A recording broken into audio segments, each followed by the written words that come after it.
Hello, I am Naina Natalie Botango. I am the communications manager here at Africa Collect Textiles, which is a textile recycling company that is aiming to create circular ecosystems for textile in Africa.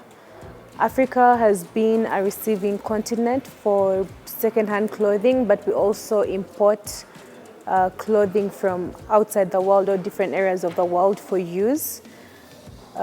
We have not been producing clothes for the longest time, but we have a problem of landfills. For example, Dandora, that is almost 90% full of textile, and has been declared full for decades ago. What does that mean? That we are now left with a problem that was not initially created by us, but we then in hand have to create systems to handle all this textile. So those systems can look like textile recycling, which is what we are trying to pioneer for here in Africa. In a world drowning in fast fashion and textile waste, Natalie is stitching together a different story. From discarded fabrics to wearable art, she's turning what others throw away into something truly valuable.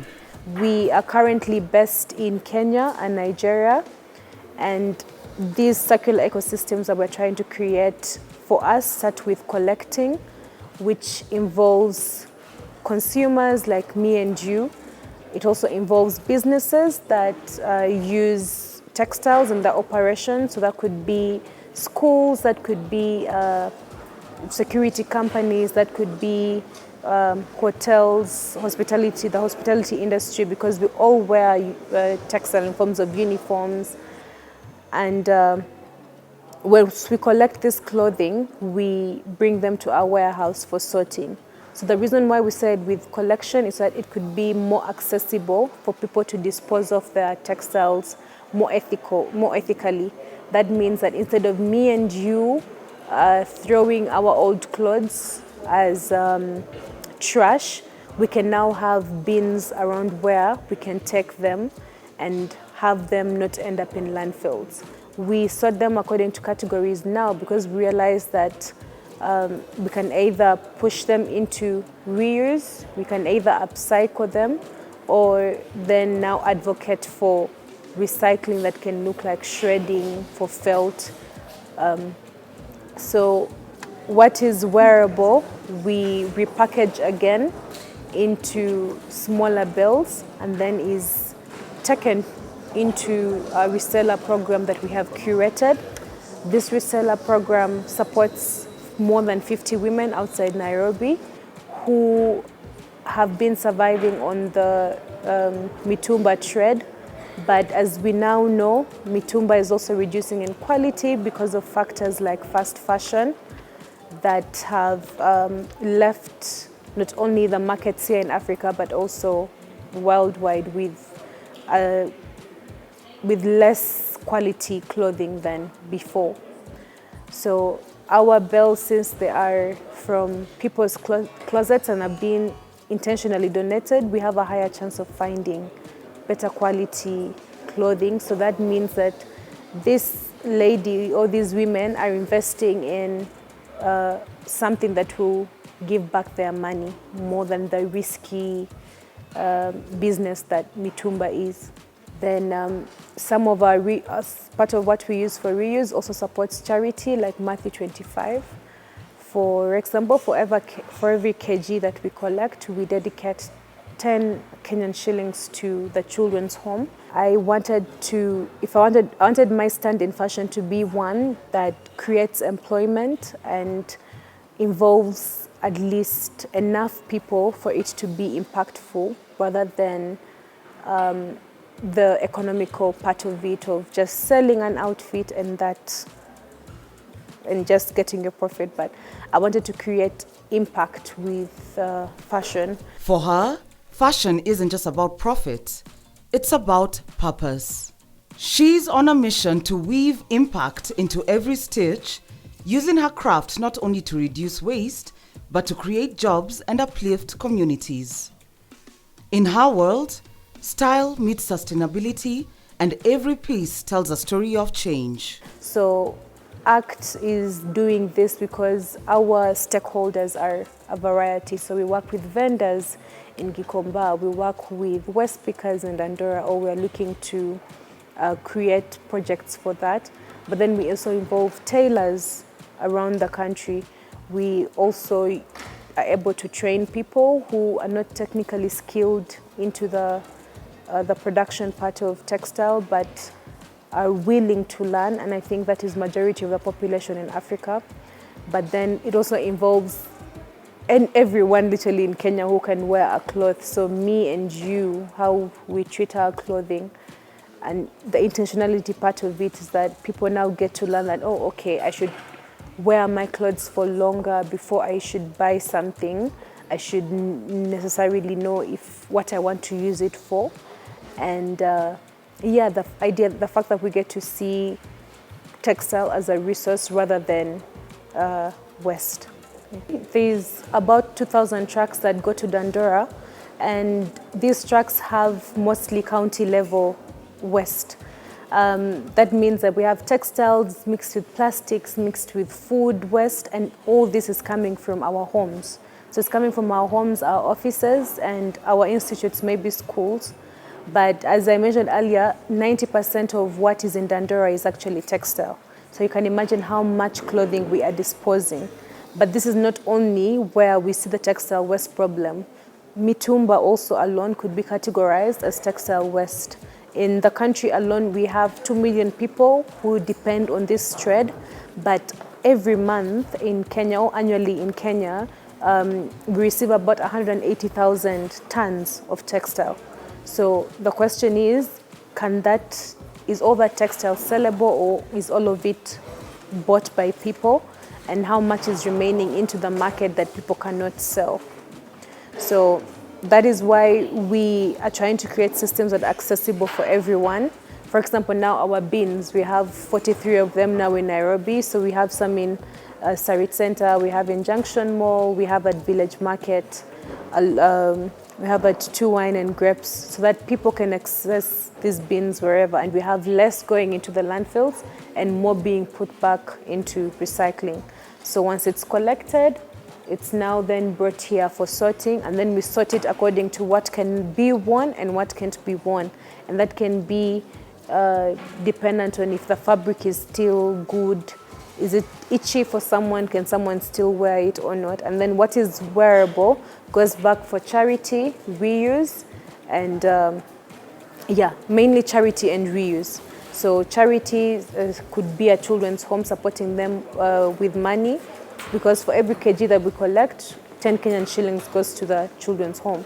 And then the reuse program is for a reseller program that we have created to support these women who depend on the trade outside Nairobi. So it could be in Nyali, Meru, so that they spend less time coming into Gikomba to buy belts that are mostly not profitable, but rather depend on the ones that have been curated and intentionally made for them to gain more financial benefits from. Not every piece they collect is ready to wear, but that doesn't mean it's worthless. Through a thoughtful upcycling process, even the most worn-out fabrics are reborn into fresh, functional pieces. It's all about giving clothes a second life, keeping them out of landfills, and putting them back into the market with a brand new purpose. So most of what that we collect that is non-wearable is put back into our upcycling model, in which we get to transform this clothing into new products that we put back into the market, because in that way we are extending the fabric life of these clothes. Our main sources of unwearables are Gikomba, where we buy non-sellables, what vendors cannot sell. Then what comes from companies, old staff uniforms, but still have a chance in which we can upcycle them into products that we can put back into the market. So textile recycling is quite an a labor-intensive industry, and even just from the collection. So by that way, we're able to support vendors in Gikomba. We're able to also partner with collection partners who get this revenue and put back into charities that they support. For example, universities the partnerships that we have with them is they collaborate with us as collection partners, and then whatever they're generating from the partnership is able to go back to support the environmental clubs and different environment involved initiatives, but also our sorting and production. It has enabled us to welcome or open our doors to different people around communities seeking for employment. And I think for us, it gives us the opportunity to empower people with more green jobs and more sustainable sources of income.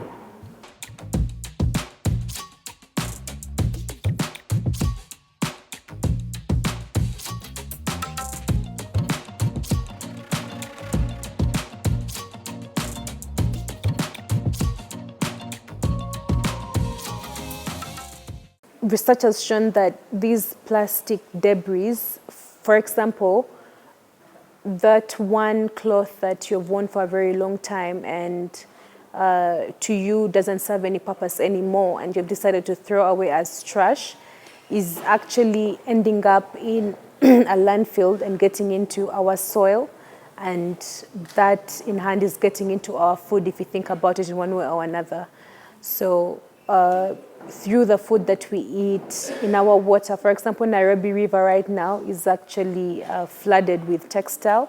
If you visit Gikomba, most of it that flows through Gikomba is flooded with clothing. That means that essentially, in one way or another, someone is going to still fetch water from there and drink it. And those microplastics are known to create chronic diseases or harm, we could say cancer, or just affect our organs in one way or another. But some people do not pay attention to this because they think it does not directly affect them. But I think that's why we're here to push out the message that in one way or another, this textile waste crisis will affect us indirectly. So most of our upcycled products, our categories mainly focus on what someone can use or reuse at home. We have the sector that involves weaving, which is a very, it's an indigenous skill to Kenya because we have been weaving most of our crafts from millennial. And these are also skills that we want to bring back into community to also help us spread our impact by employing more people. So we have rugs that we have woven, we have baskets, laundry baskets that we have woven. So if you think about it, in a way that your old clothes are turning into your laundry basket to remind you to take care of the clothes that you currently have. And then through our stitching department, we get to make shopper bags that you can use for shopping your groceries instead of relying more on plastic bags. Then we also make backpacks, as I'd mentioned earlier, that we also work with corporate waste, so staff uniforms, hospital uniforms, and these go back into making backpacks that can be used by staff. Again, instead of buying bags made from plastic, you can now use these bags for work, carrying your laptop. We also have a wide variety of bath mats for your bathrooms, for your living rooms. So basically, how do we surround your home with products that remind you to take good care of your clothing and sort of make it as a lifestyle? But in hand, this is helping us, again, open our doors to support and employ people in this industry. By reimagining fashion as a force for sustainability and economic revival, Natalie is proving that style can be a driver of both impact and income.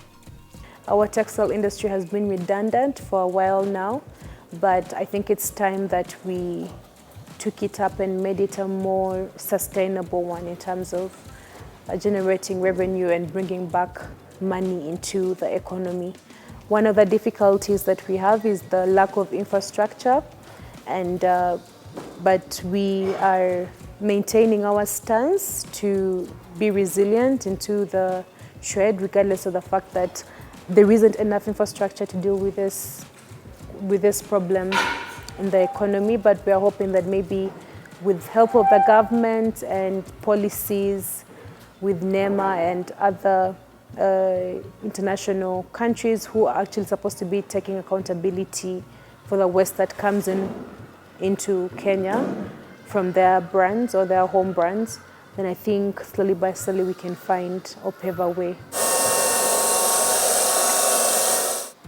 So Kenya has the choice right now to quantum loop into an era where we focus more on regenerative fashion. So we grow our own fiber, we grow our own cotton, which again we turn into fiber. And there are very many brands or a few brands that are successfully doing that, producing clothes from the ground up.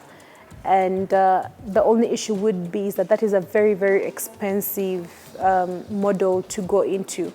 But again, it saves us from what China is going through now, because from 2013, China was the largest producer of clothing in the world, but now it's slowly falling. Because one thing you should know is, aside from the economic side of business, there's also the ethical side of business, and that is where fashion is now failing. We are producing more clothes than we need. We are producing clothes wrongly, so in very indecent conditions of working. So for Kenya right now to take its stance would be to push more of regenerative fashion. So we grow our own fiber and then we produce our own clothing here, and also try and see if we can make the economy conducive enough for brands to sell and also gain market from the economy itself. That is even one problem that we have with our upcycled products. We are trying to see how we can create a market for them in the economy, because 80% of people in Kenya shop for affordability, because of affordability, and which is very relative. So it has sort of like pushed the market, minimalized the market for our products. But yes, we hope that as people keep learning about our products more, they're going to also appreciate as to why they are shopping or buying a sustainable product. Every week, heaps of forgotten fabric land in her workshop, not as waste, but as raw material. What others discard, she sees as potential. Through skilled hands and sharp vision, these remnants are reshaped into everyday essentials: bags, carriers, and more.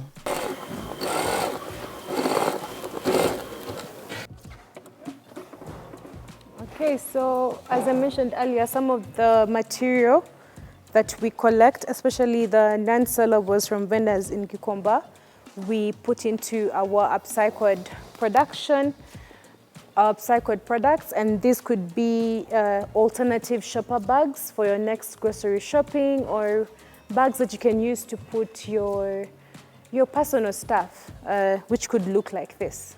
In a week, we collect around 3,000 kgs of textile, so that means that we are reducing the impact of what now goes into Dandora as waste. So currently, we have 43 collection bins around Nairobi.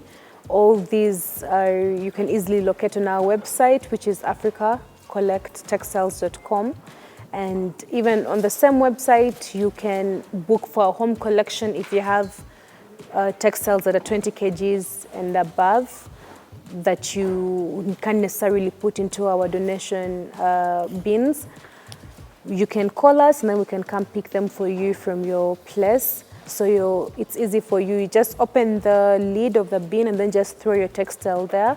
And every week we take rounds around the country to come and clear the bins.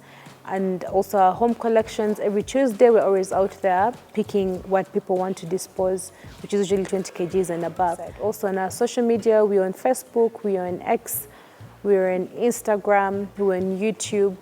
Also on our link trees on all those platforms, you're able to access our website where you can shop our products, and also access how you get access to me if you want to get more information about the initiative.